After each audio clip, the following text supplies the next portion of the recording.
In a city that never slept, fear spread faster than the news itself when investigators discovered something chilling: numbers.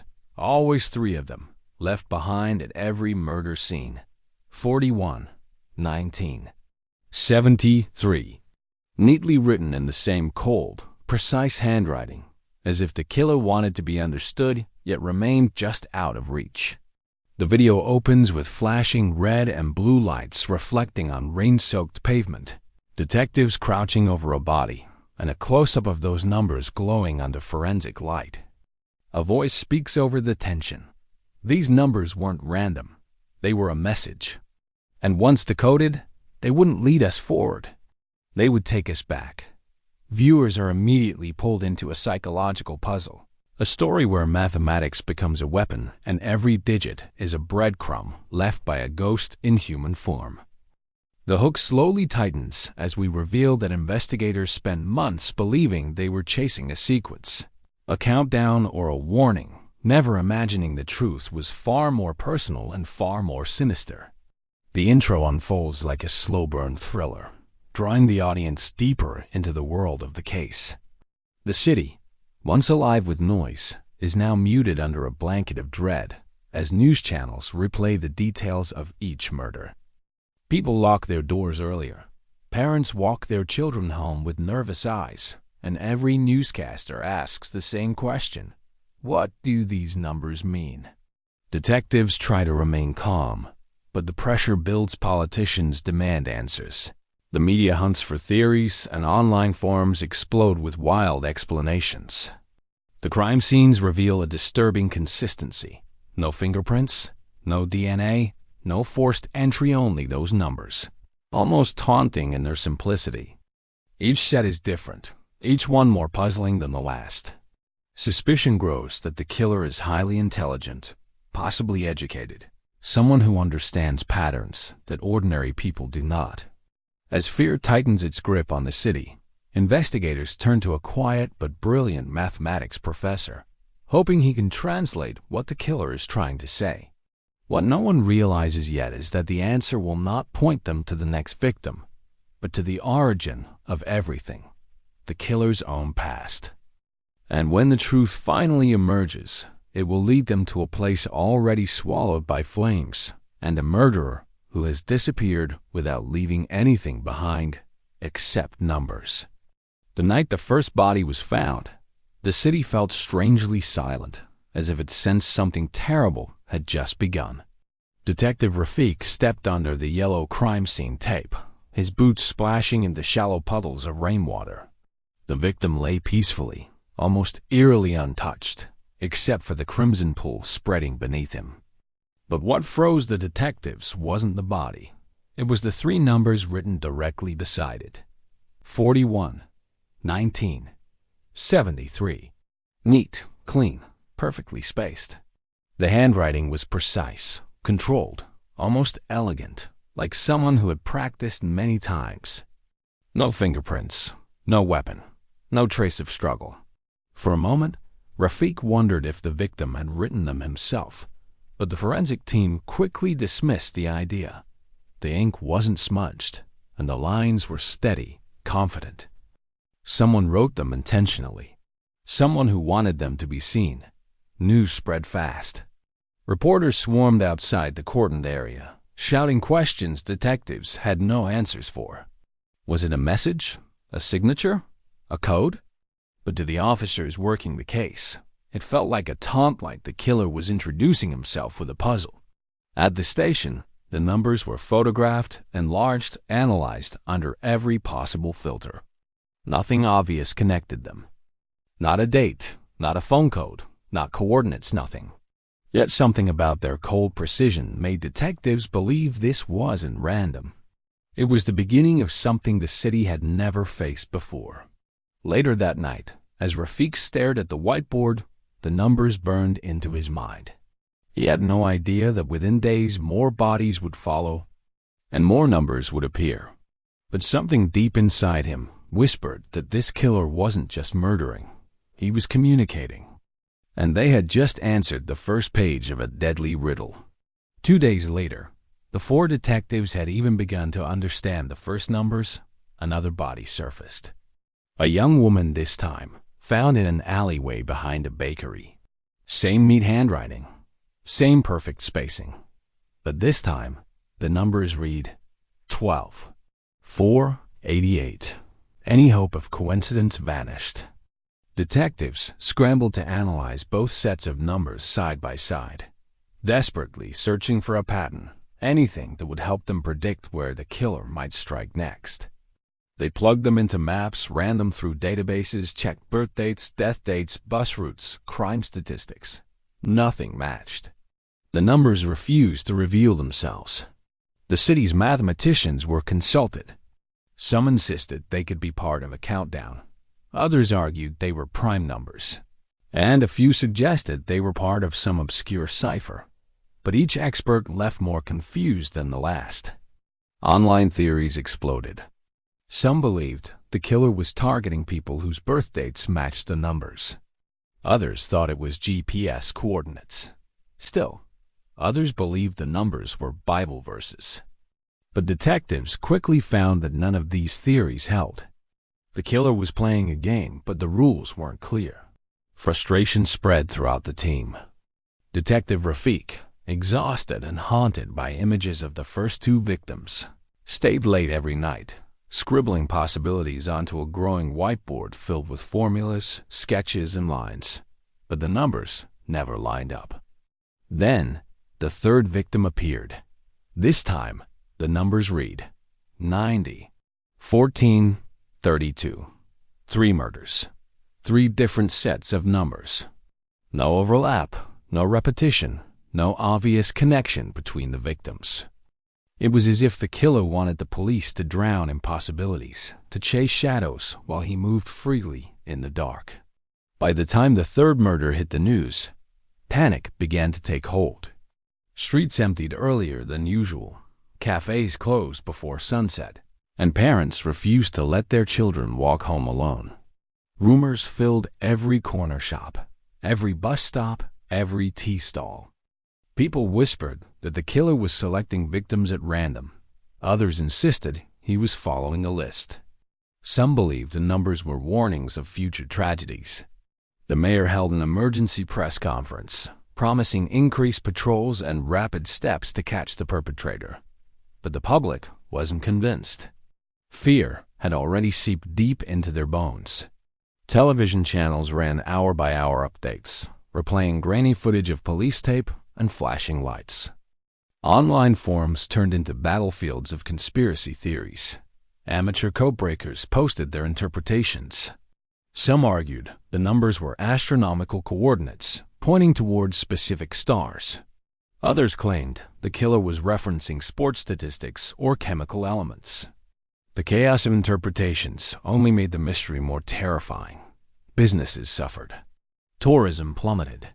Streets that used to be alive with laughter now echoed with sirens. The city felt hunted. Detective Rafi watched this rising dread with a heavy heart. Every new headline, every public outcry, added to the pressure crushing the investigation. He knew the killer was aware of the panic, possibly even enjoying it. Whoever he was, he understood the power of mystery. People feared what they couldn't explain, and the killer was using numbers to become larger than life, an invisible phantom controlling the city from the shadows. Then, as fear reached its peak, a fourth murder occurred. Another body, another set of numbers. This time, the numbers were written in bold strokes, almost aggressively. 55, 8, 21. The killer wasn't slowing down. He was escalating. Detective Rafi reached a breaking point. Traditional analysis had led them nowhere. Psychologists, cyber experts, code specialists, none had cracked the pattern. In desperation, he turned to someone unconventional. Professor Armand Halle, a brilliant but reclusive mathematician, known for solving theoretical problems others claimed were impossible. Halle lived in isolation on the outskirts of the city, surrounded by books, chalkboards, and equations that filled every wall. When detectives visited him, he greeted them with an amused look, as if the case was merely a puzzle waiting to be solved. They handed him the photographs of the numbers. He studied them silently, tracing the digits with a long, delicate finger. He didn't ask about the victims. He didn't ask about the crime scenes. Instead, he asked one question. Has anyone considered these numbers not as sequences, but as positions? The detectives exchanged confused looks. Hawley continued. These aren't chronological. They aren't mathematical progressions. They're too structured, too deliberate. This handwriting shows intent. He isn't counting. He's pointing. He asked for all 4 sets and began plotting them on his chalkboard. He rearranged them, separated them, inserted decimal points, adjusted orders. Hours passed. Detectives watched helplessly, unsure whether he was making progress or falling into obsession. Then, as midnight approached, Hawley stepped back from the board, eyes wide. They form coordinates, he whispered. Rafiq leaned forward. Coordinates, as in GPS? Yes, Hawley replied, but not directly. The killer encoded them in a specific geographical conversion system, an obscure one. Something only someone with knowledge of advanced mapping would understand. Detectives felt a chill. Hawley circled all 4 sets of numbers, drew lines connecting them, and tapped the final point they converged on. This, he said quietly, is a location, and I believe the killer wants you to find it. When detectives overlaid the points, it formed a perfect triangle around one central target. The center was the significant point. Rafi asked Hawley to calculate it precisely, and within minutes, the professor marked the exact spot on the digital map. The location made Rafiq's blood run cold. It wasn't a government building. It wasn't a school. It wasn't another crime scene. It was a house. A small, worn-down house on the far northern edge of the city, long abandoned, nearly forgotten. Records showed it had been empty for years. No water, no electricity, no visitors. Hawley, fascinated, explained the logic. The killer used triangulation. Each victim's numbers define a specific angle pointing inward. When combined, they revealed the true destination. He didn't want you to see it immediately. He wanted you to earn it. Detectives exchanged uneasy glances. The killer wasn't just intelligent. He was methodical, disciplined, and incredibly patient. Someone who understood geography, mathematics, and the psychological weight of hidden truth. Rafiq ordered background checks on the property. Old police records surfaced domestic complaints, violent disturbances, reports involving a child who lived there decades ago. A child with no documented photo, no school history, and no official records beyond those early complaints. It seemed the house belonged to a past buried under pain. The team prepared to move in immediately. But something gnawed at Rafiq. If this truly was the killer's message, why reveal such a personal place? Why expose something tied to his origins? Unless he wanted them to arrive. Unless the final act of this deadly puzzle was already underway. While preparing the operation, detectives investigated the house's history, hoping to understand why it was the center of the coordinates. What they found painted a grim picture. 2 decades earlier, the house belonged to the Raymond family, a couple known for violent arguments and frequent police interventions. Neighbors had called authorities multiple times for sounds of screaming. Reports mentioned a child, but details were vague, as if someone had deliberately erased most records. Social workers attempted to check on the child, but the parents refused entry. Eventually, the family vanished from the system entirely. No forwarding address, no school enrollment, no relatives. It was as though the child had never existed. Detective Rafiq studied the documents carefully. The handwriting from the father's police reports bore a disturbing resemblance to the killer's numeric writing, sharp, controlled, uniform. But that didn't explain the numbers themselves. Professor Hawley offered a theory. Children raised in highly abusive environments sometimes develop intense coping mechanisms. Numbers, logic, structure. They provide stability where chaos exists.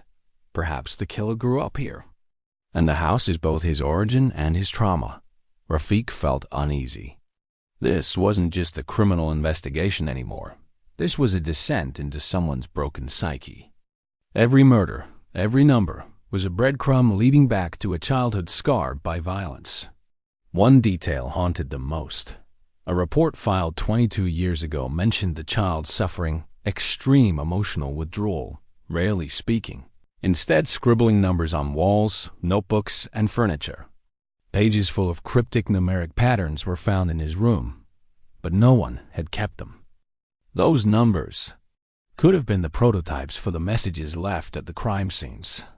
As detectives pieced together the past, the reality became clearer. The killer wasn't choosing random strangers. He was recreating something, reliving memories, reconstructing pain, guiding the police toward the place where everything began. And they were about to walk straight into that memory. The next morning, the police mobilized. A convoy of vehicles rolled quietly through the outskirts, heading toward the abandoned house. The sky hung low and gray, casting a somber tone over the landscape. Rafiq sat in the lead car, his fingers tapping nervously against the window. He couldn't shake the feeling that the killer was watching them, waiting. As they neared the area, the surroundings grew eerily still. Overgrown weeds choked the sidewalk, and broken windows on neighboring properties hinted at years of neglect. The house itself stood at the end of a dirt path, leaning slightly, its paint peeling like shedding skin. Before stepping out, Rafiq radioed the team. No assumptions, no mistakes. He could be inside. Officers fanned out, forming a perimeter. Drones hovered overhead. Forensic units prepared equipment in case evidence remained. But something was wrong. A faint hum filled the air, not mechanical, not electrical. Something else. Rafiq took a few steps closer and felt a wave of heat brush against his face. He frowned. Heat. Then he saw it.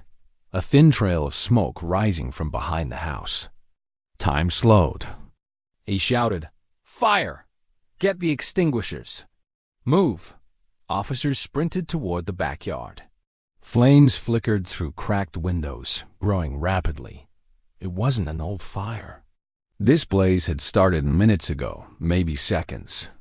As if someone had known the police were coming. As if the house had been ignited deliberately. The wooden walls groaned under the growing heat. Embers burst out, falling like sparks of warning. Detectives kicked down the door, smoke billowing into the air, choking their lungs. Inside, visibility was low. Every step felt like walking into a trap. Somewhere inside that burning house, Rafiq believed, lay the killer's final message. And possibly the killer himself. The interior of the house was a furnace. Smoke curled around beams, flames licked the wallpaper, and the floor groaned under the weight of heat and age. Detectives pushed forward, coughing, shielding their faces as they searched for any sign of human presence. "Clear the hallway!" Rafiq yelled, but the fire was spreading too quickly. In what used to be a living room, blackened furniture collapsed into ashes. On one surviving wall, something caught Rafiq's eye. Through the smoke, 3 numbers appeared, drawn in thick strokes of ink, untouched by the fire. 0, the final numbers. A message with no meaning. A reset. A void. 0. Did it symbolize completion? Rebirth? Erasure? Or simply nothingness? Before the team could investigate further, a support beam cracked above them. Firefighters rushed in, shouting for everyone to evacuate. The roof began to sag, and chunks of debris rained down. Rafiq grabbed one last look at the numbers before being forced outside. Within minutes, the entire structure collapsed. The flames roared louder, devouring everything: walls, memories, evidence. Any hope of finding a body, journal, or clue turned to ash. When the fire finally died hours later, nothing remained but charred beams and smoke. Fire marshals examined the ruins. Their conclusion chilled the detectives. Accelerants were used. This fire was intentional, but no tools, no fuel containers, no footprints were found. As if the person who started the blaze had vanished into thin air. Was the killer inside when it burned? Did he escape through another exit? Had he planned this ending from the very beginning? The only surviving mark was the zeroed sequence on the wall. A final message from a vanished ghost. The city breathed a temporary sigh of relief, believing the threat had passed. News outlets reported that police had located the killer's hideout and that he likely perished in the fire. Headlines read, "Numbers Killer Dead in House Inferno." But detectives knew better. No remains were found, not even fragments. The heat had been intense, but not enough to completely vaporize a body. The absence of any physical trace felt intentional, almost mocking. At headquarters, the team reviewed all evidence once more. The numbers, the triangulation, the fire. Each detail formed a pattern of meticulous planning. Nothing this killer did was impulsive. If he wanted to vanish, he had the intelligence and preparation to do so. Then came the unsettling discovery. A week after the house fire, a small envelope was delivered to the police station. No return address, no fingerprints. Inside was a single sheet of paper with 3 numbers. 0101. One written in the same exact handwriting. Rafiq's stomach dropped. The killer wasn't dead. He was still communicating. But why these numbers? What did they mean? A beginning? A countdown starting over? Psychologists speculated wildly. Some said it symbolized the birth of a new phase. Others suggested it marked the first day of a new year in the killer's internal calendar. Hawley believed it was a taunt. Reset. Try again. Rafiq stared at the numbers for hours, feeling the weight of failure. The killer had orchestrated everything from the murders to the coordinates to the fire. The city celebrated closure while the true threat walked freely. And somewhere out there, the person who had turned numbers into weapons was preparing for another message. The puzzle wasn't over. In the weeks that followed, no new murders occurred. No new numbers appeared. The city slowly returned to normal. But a haunting tension lingered beneath the surface, like the calm before a storm. Detective Rafi couldn't sleep. He revisited every crime scene image, every angle, every digit. He played recordings of Hale's explanation on repeat. Somewhere in those numbers, he was certain, lay the killer's true identity. Not just geographic hints, psychological fingerprints. Hawley visited the station again, intrigued by the new 0101. 1-inch message. He suggested a frightening possibility. What if the numbers are not clues to catch him, but clues to understand him? What if the murders were not the point, but the communication was? Rafiq felt a chill. A killer who murdered only to deliver messages. A killer who revealed his childhood home. A killer who burned it down. A killer who erased his past with zeros. A killer who restarted himself with ones. This wasn't random evil. This was transformation.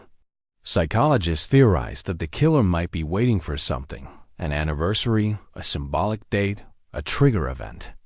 That the murders were chapters in a story only he understood. Then one night, as Rafiq walked to his car, he saw something on his windshield. A small, folded paper.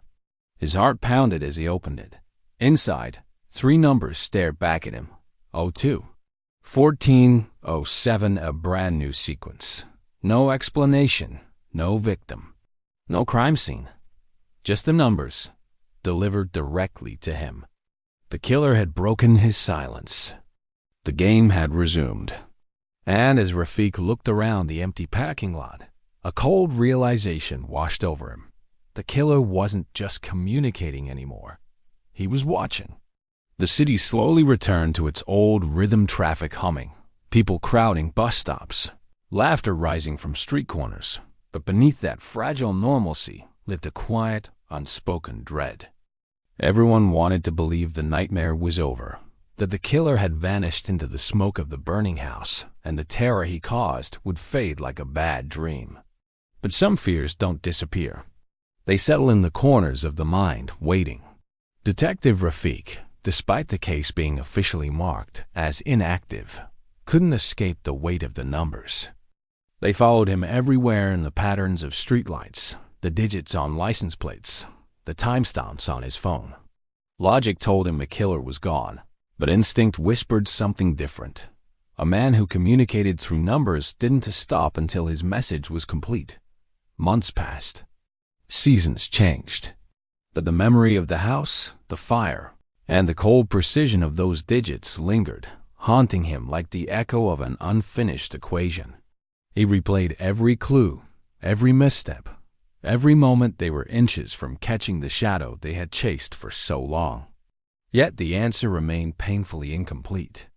Then one evening, as Rafi locked the station doors behind him, he paused, not because of a sound, but because of a feeling. A familiar chill, the sense of being observed. When he reached his car, the slip of paper tucked beneath the windshield wiper confirmed what he already feared. The killer had never stopped. He had only paused.